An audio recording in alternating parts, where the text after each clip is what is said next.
Long after the dust of Alexander the Great's vast empire had settled, the world he once ruled splintered into rival kingdoms. His successors, the Diadochi, had carved the Hellenistic world into realms that were equal parts legacy and battleground. By 217 BC, the Ptolemies held Egypt, the Seleucids dominated Asia, the Antigonids ruled Macedon, and countless smaller powers dotted Greece and Anatolia. Yet one land, Coele Syria, lying between Egypt and the Seleucid heartlands, remained the most fiercely contested of all. It was here, on the arid plains near the city of Raphia, that two great kings prepared to decide the fate of this coveted territory. From the east marched King Antiochus III of the Seleucid Empire, young, ambitious, and flushed with victory. He had recently crushed rebellions, restored control over Media and Parthia, and now envisioned himself as a new Alexander, rising to reclaim the lost grandeur of his house. His army, disciplined and battle-tested, moved like a grand engine of war across the landscape. On his left flank, 50 massive Indian war elephants advanced, towering beasts carrying archers and javelin men in wooden towers strapped to their backs. Behind them followed strong contingents of Greek and Parthian cavalry, supported by 10,000 light infantry, Illyrians, Thracians, and mercenaries who had long served Macedonian kings. At the heart of Antiochus's army stood 20,000 phalangites, the famed silver shields, along with an additional 10,000 argyraspides, elite veterans whose discipline and armor made them the terror of any battlefield. To the right, the king himself commanded 3,000 heavy cavalry, the honorable position for a Hellenistic monarch. With Indian elephants before them and elite skirmishers on their flanks, Antiochus's warriors radiated confidence, as though destiny itself marched beside them. Opposing him was Ptolemy IV Philopator, ruler of Egypt, a king often ridiculed by ancient historians as languid and indulgent. Yet necessity had forced him into the field, for the survival of Egypt's empire now rested on his shoulders. He mustered the largest force Egypt had seen since the days of the early pharaohs, assembling a mosaic of peoples under one banner. On his right were the North African elephants, smaller and more agile than the Indian beasts, flanked by Thracian fighters, Greek mercenaries from Achaia, Crete, and Thessaly, and soldiers from across the Mediterranean. In the center stood 25,000 heavy phalangites with long sarissas, supported by 20,000 native Egyptians, newly trained in the Macedonian style, men who, for the first time since Alexander's conquest, fought not as laborers or auxiliaries, but as soldiers of the royal army. Ptolemy took personal command of the left flank. Here stood 3,000 elite Thessalian cavalry, backed by African elephants and Libyan and Nubian infantry. Though Ptolemy lacked the aura of a seasoned general, he surrounded himself with experienced commanders from throughout Greece, hoping their martial wisdom might compensate for his own shortcomings. At dawn, the desert wind carried the sound of blaring trumpets across the field. The Seleucid elephants advanced first. Their enormous frames shook the ground with each step, sending tremors through the ranks. Dust swirled around their feet as they lumbered forward, their tusks gleaming beneath the rising sun. Ptolemy countered quickly, ordering his African elephants to meet the charge. But nature itself seemed to favor Antiochus. Startled by the colossal size and unfamiliar scent of the Indian elephants, the smaller African beasts panicked.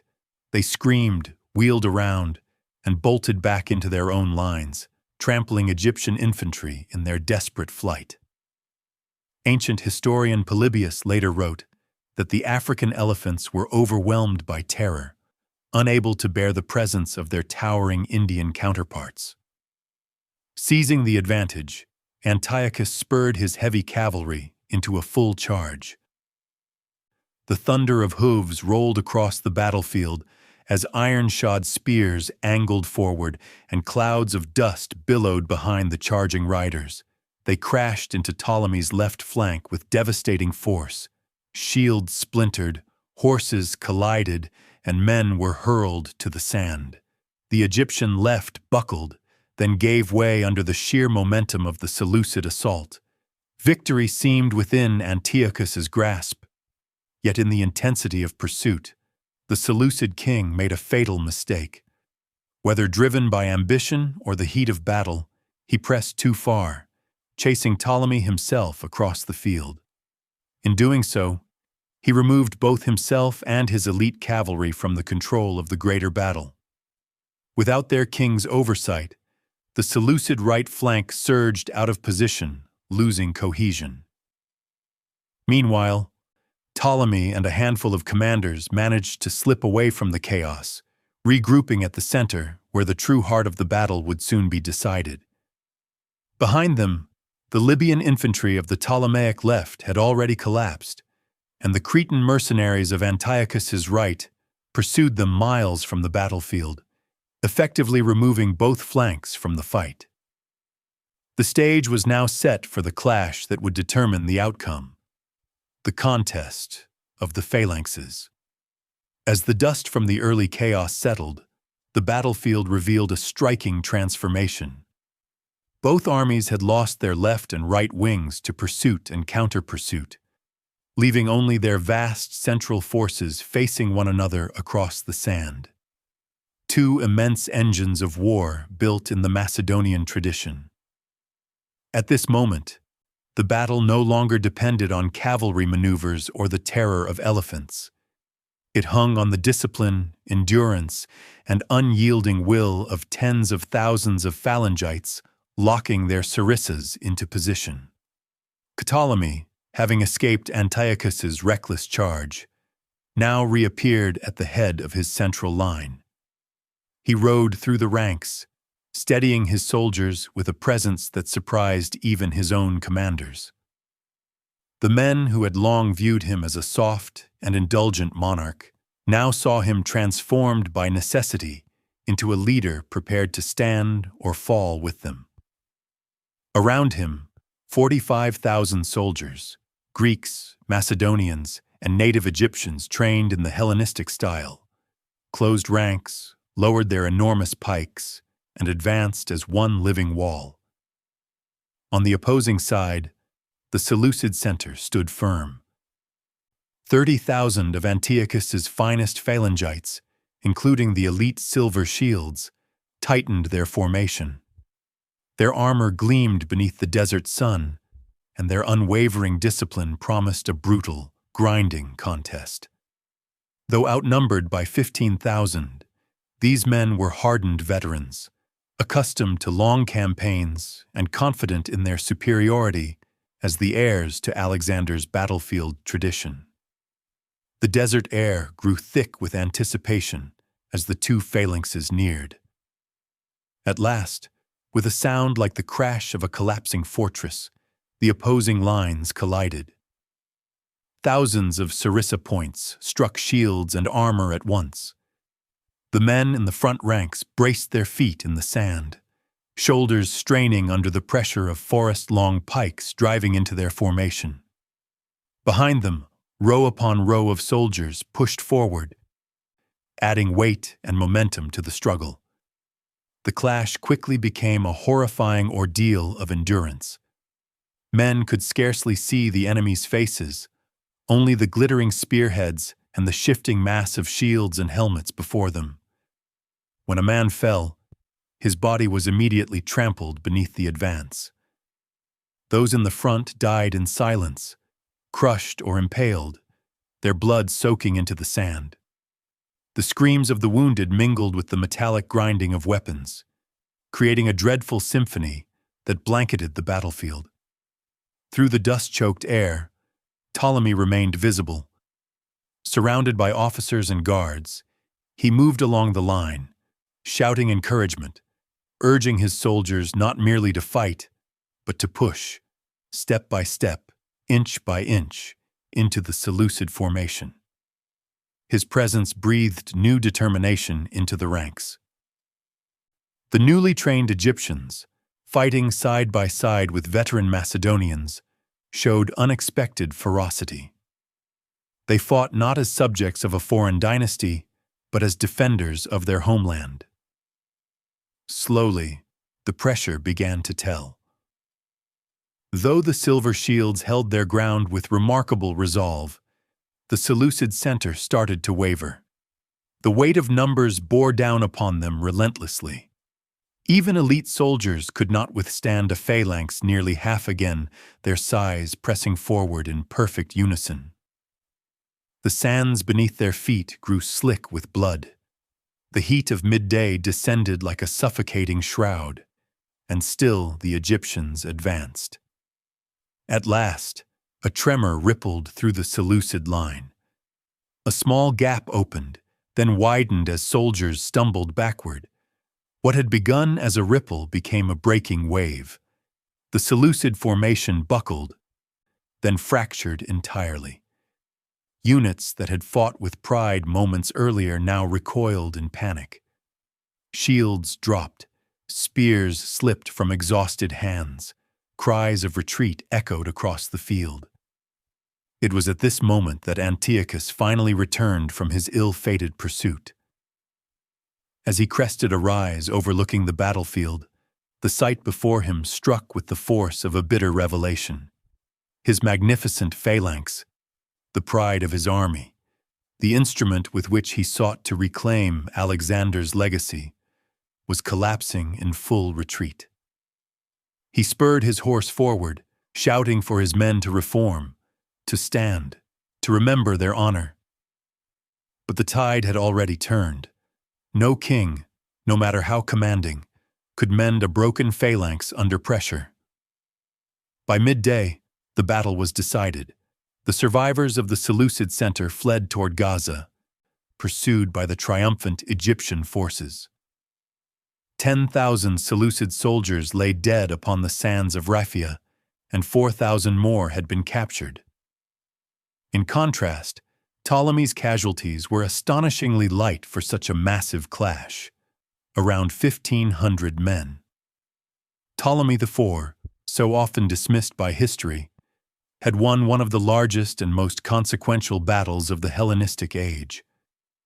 Coele-Syria would remain in Egyptian hands, and for a fleeting moment in his troubled reign, the world witnessed him not as a decadent monarch, but as a victorious king who had risen to meet the greatest challenge of his rule. The field of Raphia, painted with blood and echoing with the fading cries of war, stood as eternal testimony to the day when two successor kingdoms of Alexander clashed for supremacy, and Egypt emerged triumphant. When the clamor of battle finally faded, the plains of Raphia settled into a terrible silence. The desert wind drifted across the bodies of fallen soldiers, Macedonians, Egyptians, Thracians, Greeks from every corner of the Mediterranean, men who had marched under different kings but now lay equal in death upon the scorching Syrian sand. The surviving troops moved slowly among the wreckage of shields, broken sarissas, and toppled elephants, searching for comrades, tending to the wounded, and absorbing the scale of what had just transpired. For Ptolemy the Wolfram, the victory was both astonishing and transformative. The king, who had once been mocked for weakness, found himself standing on the field of one of the greatest triumphs in Egyptian military history.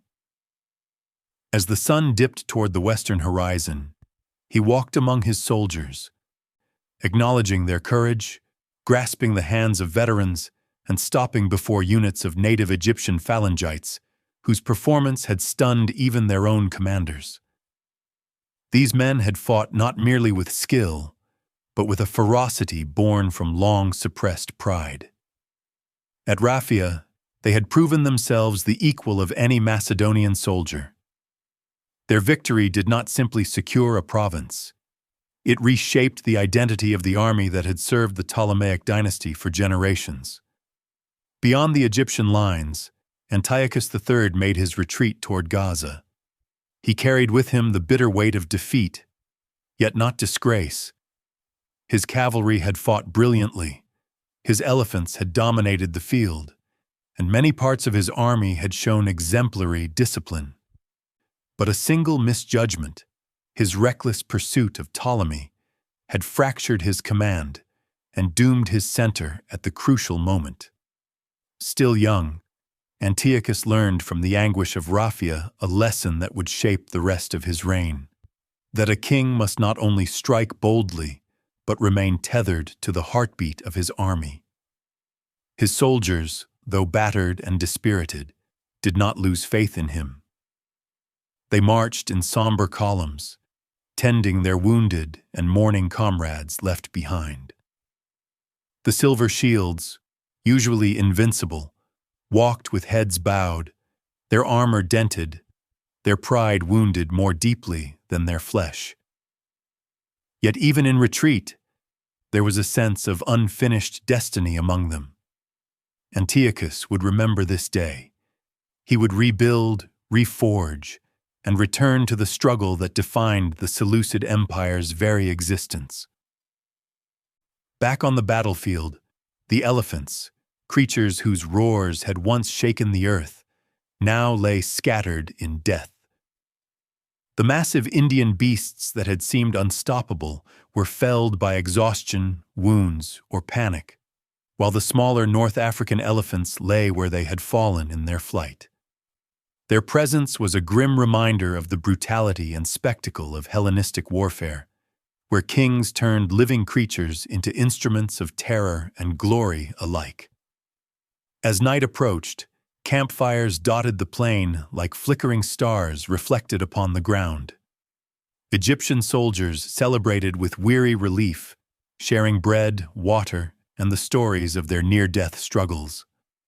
Songs rose into the twilight, mingling with the soft moan of the wind. Officers inspected their units, calculating losses, but also marveling at the cohesion their army had displayed. For the first time in years, the Ptolemaic kingdom felt not merely defended, but invigorated. Messengers soon arrived bearing the numbers that would echo across the Hellenistic world. More than 10,000 Seleucid soldiers lay dead, and 4,000 had been taken captive. Ptolemy's losses were remarkably light by comparison, around 1,500 men. Such disparity underscored a truth that would shape diplomatic negotiations for years. The victory at Raphia had not been narrow or accidental. It was decisive, unmistakable. The greatest powers of the Eastern Mediterranean had clashed openly, and Egypt had emerged the victor. In Alexandria, news of the triumph set off days of celebration. Priests offered sacrifices, poets composed verses in honor of the king, and the populace rejoiced in the restoration of Coele Syria to Egyptian rule. Statues were raised, and Ptolemy was hailed as a defender of the realm. Yet beneath the surface, the victory carried consequences neither Ptolemy nor his advisors fully foresaw. Empowered by their success, the native Egyptian soldiers who had fought in the Macedonian phalanx grew increasingly aware of their military value. Their triumph at Raphia emboldened a sense of identity long suppressed under foreign rulers. In the years that followed, this awakening would contribute to internal tensions within the Ptolemaic state. Raphia had strengthened Egypt outwardly, yet within its borders, it sowed the seeds of new challenges. For the Seleucid Empire, the defeat at Raphia was painful, but not fatal. Antiochus III would rise again. The shame of that day fueled his determination to reform his armies, reassert his authority, and reclaim the lands he felt were the rightful inheritance of his house. In time, he would earn the title Antiochus the Great, a testament not to unbroken victory, but to resilience, ambition, and the refusal to let one disastrous day define his legacy. Thus ended the Battle of Raphia, one of the largest and most consequential clashes of the Hellenistic world. It was a struggle not only for territory, but for identity, prestige, and the memory of Alexander's empire. The sands of Raphia bore witness to the thunder of elephants, the unyielding push of phalanxes, and the rise and fall of kings. And though the armies marched away, the echoes of that day would linger in the politics, ambitions, and destinies of both Egypt and the Seleucid Empire for decades to come. In the months that followed the Battle of Raphia, the ripples of that single clash spread far beyond the barren plains where elephants had thundered and phalanxes had collided. At first glance, the outcome seemed simple.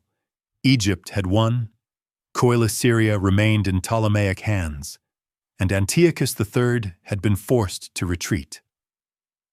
Yet beneath the surface of these apparent certainties lay a far more intricate story, one that would shape the destinies of two empires and alter the political landscape of the Hellenistic world. Ptolemy IV returned to Alexandria amidst celebrations that rivaled the victories of old pharaohs. The streets filled with processions, garlands of flowers drifted upon the waters of the Nile, and temples rang with chants of gratitude to the gods. Poets recited verses praising the king's courage, sculptors carved new monuments, and courtiers basked in the renewed prestige of a dynasty that had triumphed against one of the strongest successor states of Alexander. To the people, the victory at Raphia was not merely a military triumph, but a reaffirmation of Egypt's sovereignty in an era where kingdoms were swallowed whole by ambition. Yet the glittering facade concealed deeper tensions. Ptolemy, ever prone to retreating into luxury, soon slipped back into the indulgent life that had defined his reign before the war. His court grew thick with intrigue, lavish feasts, and political favoritism. Advisors quarreled for influence. Ministers enriched themselves at the expense of governance. The victory that should have marked the beginning of a reformed and revitalized kingdom instead became a moment of glory soon buried beneath complacency. But there was a more profound shift unfolding, one that would ultimately challenge the foundations of Ptolemaic rule itself. The native Egyptian soldiers who had fought in the phalanx at Raphia returned home not as laborers, nor as subjects of a foreign elite, but as warriors who had stood shoulder to shoulder with Macedonians and Greeks. They had not merely participated in the battle, they had been instrumental in securing its outcome. Their newfound confidence created an awakening of identity that neither Ptolemy nor his Greek advisors had anticipated. Across the Nile Valley, whispers spread that the Egyptians were no longer subordinates in their own land. They had proven their worth in combat, they had felt the surge of unity, and they yearned for recognition. While the royal court ignored these shifts, local communities began to embrace the returning veterans as heroes. In time, this restless pride would kindle rebellions that shook the Ptolemaic dynasty to its core. Raphia had secured an external province for Egypt, but it had planted the seeds of internal upheaval, unintended consequences of a victory that seemed, on the surface, wholly triumphant. Meanwhile, in the Seleucid Empire, Antiochus III grappled with the sting of defeat. For a king with boundless ambition, the loss at Raphia was a humiliating check on his aspirations. Yet Antiochus was not a man easily defeated by misfortune. In the quiet after the battle, he reflected on the causes of his failure, his overextension in the heat of pursuit, the lack of coordination between his wings and center, and the vulnerability of even seasoned phalanxes when left unsupported. Instead of retreating into despair, he transformed these reflections into resolve. Over the following years, Antiochus embarked on a sweeping campaign of reform.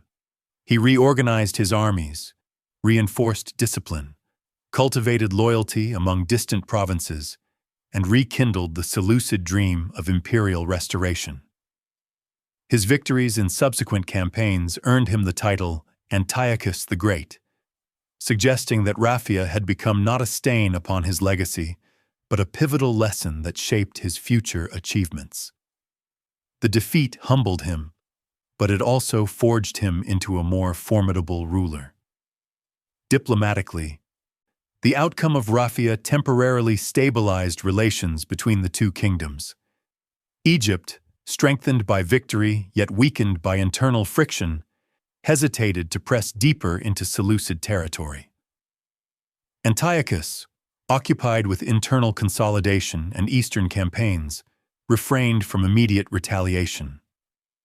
The decades that followed saw a tenuous balance of power, a fragile peace defined not by trust, but by exhaustion and recalibration. Beyond the borders of Egypt and the Seleucid realm, the wider Hellenistic world watched Raphia's aftermath with keen interest. The Antigonids of Macedon observed how quickly fortune could change, while smaller Greek states took note of how massive armies and towering elephants could still succumb to human error and shifting morale. To historians and chroniclers of the age, Raphia became more than a battle. It was a symbol of the unpredictable nature of war in the centuries after Alexander.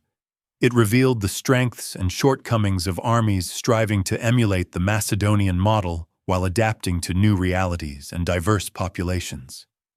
As years passed, the sands of Raphia reclaimed the footprints of soldiers and kings. The bones of men and elephants, scattered across the desert, were slowly buried beneath drifting dunes. The echoes of clashing sarissas faded into memory. Yet the consequences endured, in shifting borders, rising rebellions, and renewed imperial ambitions. The battle's legacy lived on not in monuments or surviving veterans, but in the altered trajectories of two great kingdoms. Raphia remained one of the largest battles of the Hellenistic age, a testament to the scale and drama of the era's warfare. But its greatest significance lay not in its spectacle, nor even in the victory it bestowed, but in the way it reshaped the minds and ambitions of those who survived it. It revealed the vulnerabilities of kings, the power of ordinary soldiers, and the fragile balance upon which empires rested. In the end, the Battle of Raphia stood not as the culmination of a conflict, but as a turning point, a moment suspended between triumph and turmoil, between ancient glory and future upheaval. Its legacy would ripple through the reigns of Ptolemies and Seleucids alike, long after the dust of the battlefield had settled and the armies had marched into history. In the decades that followed the Battle of Raphia, the memory of that great clash continued to reverberate through the halls of palaces, the minds of generals, and the stories passed down among common soldiers. What had begun as a struggle for a single province had evolved into a defining chapter of the Hellenistic age, shaping the ambitions of kings and the destinies of nations long after the dust of battle had settled. For Egypt, the victory had brought a fleeting moment of unity. Coele remained securely under Ptolemaic rule, and the kingdom's prestige soared across the Mediterranean.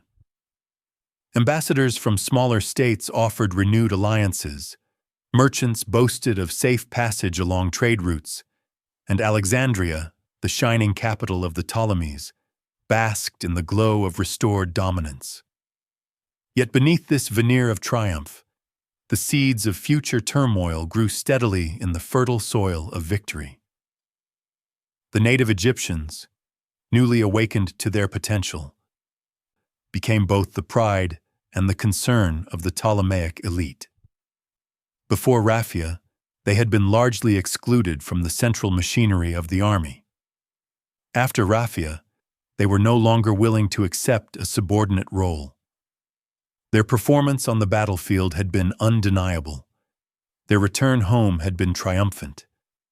Villages celebrated them, temples honored them, and for the first time in generations, they were recognized not merely as subjects, but as vital defenders of the realm.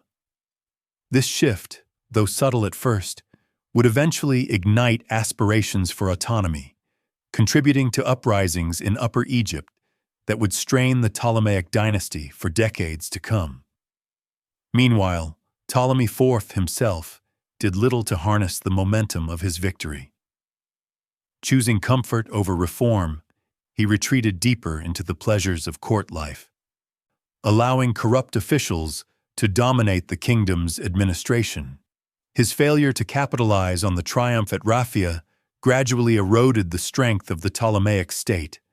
In time, the victory that had once seemed a turning point for Egypt became merely a bright moment overshadowed by the decline that followed. Across the eastern frontier, the Seleucid Empire entered a period of introspection. While Antiochus III had suffered a bitter defeat, he did not allow the memory of Raphia to crush his ambitions. Instead, he transformed it into a catalyst for renewal. He restructured his armies, reasserted central authority, and embarked on campaigns that would restore much of the empire's former glory. His eastern victories, his conquest of Asia Minor, and his renewed challenge to Egyptian influence all had roots in the lessons learned at Raphia. The defeat had hardened him, sharpened his strategic sensibilities, and ignited the determination that would later win him the title Antiochus the Great. For military thinkers of the age, Raphia became a study in both power and vulnerability. The massive phalanxes, once considered the pinnacle of military perfection, had proven susceptible to numerical imbalance and inadequate leadership. Elephants, celebrated as living engines of war, had shown their unpredictability, capable of turning the tide one moment and plunging armies into chaos the next. The battle highlighted the necessity of coordination between wings and center, the dangers of impetuous pursuit, and the decisive weight of discipline when walls of men collided. It reminded generals that even the most formidable army could falter when its king lost sight of the battlefield's rhythm. Historians, too, saw in Raphia a microcosm of the Hellenistic world. Diverse peoples drawn into conflicts between successor kings who fought not only for land, but for legitimacy, prestige, and echoes of Alexander's vanished empire. Chroniclers compared Ptolemy's surprising courage to the tradition of Macedonian kingship, while others emphasized how swiftly luck could turn against a commander, no matter how favored by the gods he believed himself to be. The battle's lessons were debated in academies, discussed in symposia, and recounted in city squares where storytellers transformed the events of that day into tales of heroism, folly, and human endurance. Yet perhaps the most enduring legacy of Raphia lay not in military doctrines or diplomatic consequences, but in the human memory of those who lived through it. Veterans in both Egypt and the Seleucid Empire carried the scars of that day, emotional as much as physical. They spoke of the thunderous advance of elephants, the suffocating crush of the phalanx, the blinding haze of dust and blood, and the terrible moment when ranks broke and the world seemed to collapse into chaos. Families remembered sons who never returned. Generals remembered mistakes that haunted them in the quiet hours before dawn.